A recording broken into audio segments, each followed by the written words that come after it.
I grew up in India, I studied in India, and my studies also up till my MPhil was in India. So I was trained in the discipline of political science, but about at the age of 23, 24, I went for the first field work. This was in Rajasthan, and I discovered that what was field, like people, and especially rural population where we were doing the field work, a lot of what they were saying and what we read in the book were very disconnected. So that became my interest. I wanted to inform questions of politics by studying people. So the questions I have grappled with are the functioning of democracy, the role of state, why are the rural voters' voices not the most effective voices, although they are numerically the biggest group. A lot of my studies is actually about fieldwork.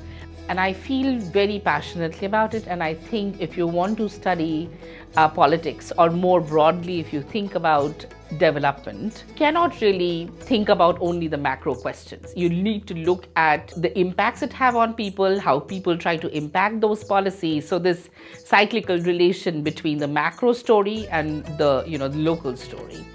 And so based on that interest, I have now run 2 study abroad programs for MSU.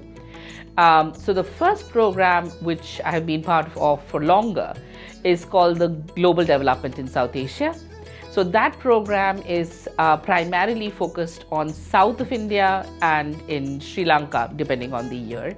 And that looks at the interrelationship between the questions of development, the questions of food and fisheries, how that interacts with climate change, and with the question of gender, which is very central to all the things we study. And in that program, we are actually out in South Asia for almost a month. Students have absolutely loved it, and they've come back and told us that these are their life-changing experiences. In that sense, teaching fieldwork to students and the study abroad has been fascinating for both me and for them. And this, I think, is one of the key things I bring to James Madison.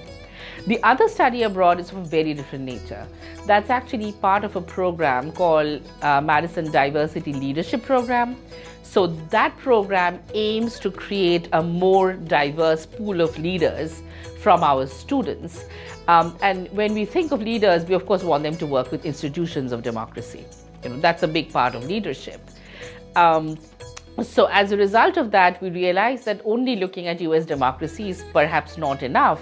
And when you compare 2 democracies, India and US in this case, the world's oldest democracy and the world's biggest democracy, the students have a lot to learn by comparing them. And we have students who go for 2 weeks and they base themselves in New Delhi, but they interact with local government leaders, they interact with civil society leaders, and that's a way to think about how the 2 democracies function and if one has something to learn from the other. I have had students who now work on food justice thanks to the study abroad. They had interest when they came to India.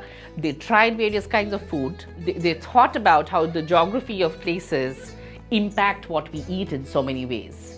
And also the fact that when the geography does not agree with the food that's available locally, and we kind of fight against what's locally available and start importing things from 8,000 kilometers away, what it does to the environment, because you are paying for that fuel, you are adding to the food miles.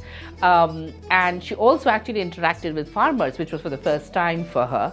She has thought about food all her life without ever meeting a real farmer. So the study abroad opens the possibility of talking to a real farmer. So those connections are like, now she's 100% sure she wants to work on food justice. She wants to take this work forward. She's actually worked with the Department of Food and Agriculture at DC.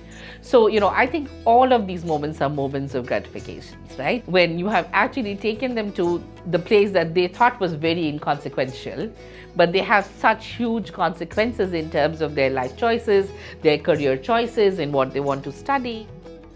Over the years, I have thought, as someone who is educated, what is my role in this society, right? And I think I find myself identifying most with, reducing that gap between the capitals of the world and those people who just don't count. And as I have discovered this is my purpose, I have also kind of felt that you need a new generation of people who can, identify with this work, kind of work, and participate in something which is more wholesome, more meaningful. To me, it has given me a lot of meaning. I'll tell you, like in Gujarat, I had gone there to do a recce for a study abroad program, a possible study abroad program for MSU. And it so happened that we reached the school to talk to the principal to understand what they teach or don't teach. There must have been about 120 students or so. And they just asked me that, why don't you share, your life's journey? And I just told them that, I studied here, I went to Delhi, now I'm in US. And I saw the faces of these girls lighting up. Just the fact that this possibility exists. If nobody told us, you would never know.